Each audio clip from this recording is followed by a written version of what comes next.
আসসালামু আলাইকুম দর্শক, দেশ ও দেশের বাইরে থেকে যে যেখান থেকে আমাদের ভিডিও দেখছেন সবাইকে স্বাগত জানাচ্ছি ডেস্টিনেশন আননোন পেজের একটি ব্র্যান্ড নিউ স্কটল্যান্ড পর্ব থেকে। চলুন এক ঝলকে দেখে আসি কি কি থাকছে আজকে আপনাদের জন্য এই পর্বে।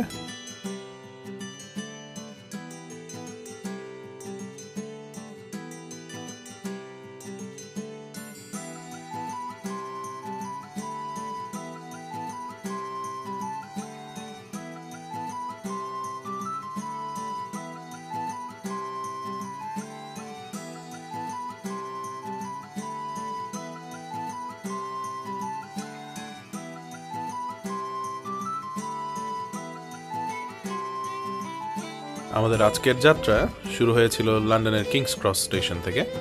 আমরা লন্ডনের কিংস ক্রস স্টেশন থেকে চলে যাব এডিনবরা ওয়েভারলি স্টেশনে। অনেক সকালের যাত্রা হওয়ার কারণে হালকা নাস্তা করে আমরা চলে যাব এডিনবরার পথে দর্শক। এই কিংস ক্রস স্টেশন দর্শক সেন্ট্রাল লন্ডনে অবস্থিত লন্ডন বরো অফ ক্যামডেনের একটি যাত্রীবাহী ব্যস্ততম রেলওয়ে টার্মিনাস। এই স্টেশনটি খোলা হয়েছিল 1852 সালে কিংস ক্রসে গ্রেট নর্দার্ন রেলওয়ে কর্তৃক। এই কিংস ক্রস স্টেশনটি এর বিশেষ পরিচিতি লাভ করে থাকে হ্যারি পটার মুভি এবং এর বিভিন্ন বইয়ের মাধ্যমে, এর কাল্পনিক প্ল্যাটফর্ম 9 3/4 এর মাধ্যমে। দর্শক, ইউকেতে দীর্ঘ দূরত্বের যে ট্রেনগুলো রয়েছে এগুলোর ভেতরে সবসময় আপনাদের সুবিধার জন্য একটি ছোট দোকান, বিভিন্ন ধরনের খাবারের ব্যবস্থা এবং ওয়াশরুমের ব্যবস্থা সবসময় থেকে থাকে দর্শক। চলুন এবার এই প্রাকৃতিক দৃশ্যগুলো উপভোগ করতে করতে আমরা এগিয়ে যাই আমাদের গন্তব্য এডিনবরা ওয়েভারলি স্টেশনের দিকে দর্শক। একটি সুদীর্ঘ যাত্রা শেষে পৌঁছে গেলাম স্কটল্যান্ডের সাউথ ইস্টার্ন সাইডে গড়ে ওঠা রাজধানী শহর এডিনবরাতে দর্শক। এবার চলুন এই পুরনো ওয়েভারলি স্টেশনের সৌন্দর্য দেখতে দেখতে আমরা এগিয়ে যাই আমাদের হোটেলের উদ্দেশ্যে দর্শক। আমাদের এবারের ট্রিপটি ছিল 2 রাত 3 দিনের জন্য। আমরা এডিনবরাতে উঠেছিলাম রেসিডেন্স ইন বাই ম্যারিয়েট হোটেলে। 4 তারকা মানের হোটেল হিসেবে যথেষ্ট পরিষ্কার পরিচ্ছন্ন এবং ছিমছাম একটি হোটেল আমরা পেয়েছিলাম দর্শক। ইউকেতে বিভিন্ন হোটেলের ভাড়া এবং বিভিন্ন ট্রান্সপোর্টের টিকিটের দাম বিভিন্ন মৌসুমে ওঠানামা করে দর্শক, তাই নির্দিষ্ট করে কোনো কিছুই বলা আপনাদের জন্য সম্ভব হলো না দর্শক। কিন্তু আমাদের জন্য আমাদের হোটেলের 2 রাত 3 দিনের খরচ পড়েছিল 300 পাউন্ডের মতো। এবার চলুন দর্শক বেরিয়ে পড়ি এডিনবরা শহর এক্সপ্লোর করার জন্য। আমাদের আজকের প্রথম নিদর্শন গ্রেফ্রায়ার্সের ববির স্ট্যাচু দেখার জন্য।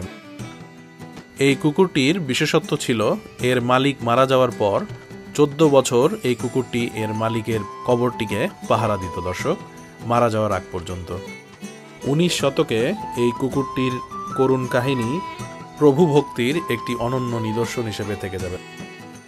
এই স্ট্যাচুটির পাশেই অবস্থিত গ্রেফায়ার চার্চ এবং গ্রেভিয়ার্ড দর্শক, এখানেই কুকুরটিকে সমাহিত করা হয়। এই গ্রেভিয়ার্ড এবং চার্চের আরেকটি বিশেষত্ব রয়েছে। আমরা জে.কে. রাউলিং এর বিখ্যাত উপন্যাস এবং মুভি হ্যারি পটার সম্পর্কে সবাই জানি। হ্যারি পটারের অনেকগুলো পাত্রের নাম এই কবরে লেখা বিভিন্ন মানুষের নাম থেকেই নেওয়া হয়েছে। এবার চলুন ওল্ড টাউনে অবস্থিত একটি ঐতিহাসিক এবং প্রতীকী রাস্তা ভিক্টোরিয়া স্ট্রিট দেখার জন্য দর্শক। এখানকার আঁকাবাঁকা পাথুরে পথ এবং বিভিন্ন রং বেরঙের দোকান আপনাকে মুগ্ধ করবে। হ্যারি পটার বইয়ের ডায়াগন অ্যালির সম্ভাব্য অনুপ্রেরণা হিসেবেও এটি বিখ্যাত। এবার চলুন আঁকাবাঁকা পথ ধরে এই পুরনো শহরটি একটু ঘুরে দেখা যাক।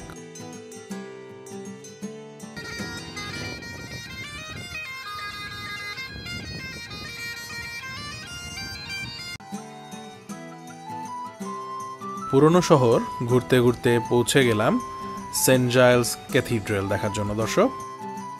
এই ক্যাথিড্রালটির অবস্থান এডিনবরার রয়্যাল মাইলে। ধারণা করা হয় এই ভবনটি 1400 শতাব্দীতে শুরু হয়েছিল এবং 1600 শতাব্দীর গোড়ার দিকে একে প্রসারিত করা হয়েছিল। একসময় স্কটল্যান্ডের গৃহযুদ্ধের বীজ বপন করার পটভূমি ছিল এই গির্জাটি। বর্তমান সময়ে এই গির্জাটি সকলের জন্য উন্মুক্ত দর্শক। উপাসনা করা, পরিদর্শন অথবা এর দেয়ালে বিভিন্ন সঙ্গীত এবং এর ইতিহাস সম্পর্কে জ্ঞান অর্জন করার জন্য আপনি চলে আসতে পারেন এই সেন্ট জাইলস ক্যাথিড্রালে দর্শক। এবার চলুন এই পুরনো বিভিন্ন বিল্ডিং দেখতে দেখতে আমরা চলে যাই প্রিন্সেস স্ট্রিট গার্ডেনের গর্বের সাথে দাঁড়িয়ে থাকা এডিনবরার সবচেয়ে প্রতীকী ল্যান্ডমার্কগুলোর মধ্যে একটি স্কট মনুমেন্ট দেখার জন্য। এটি নির্মাণ করা হয়েছিল স্যার ওয়াল্টার স্কটের প্রতি উৎসর্গ করে। বিশ্বের যে কোনো লেখকের জন্য নির্মিত বৃহত্তম স্মৃতিস্তম্ভগুলোর মধ্যে একটি। আপনারা যারা ভবিষ্যতে এডিনবরাতে বেড়াতে আসবেন, আপনারা চাইলেই টিকিট কেটে এর তৃতীয় তলা থেকে এডিনবরার মনোমুগ্ধকর দৃশ্য উপভোগ করতে পারবেন।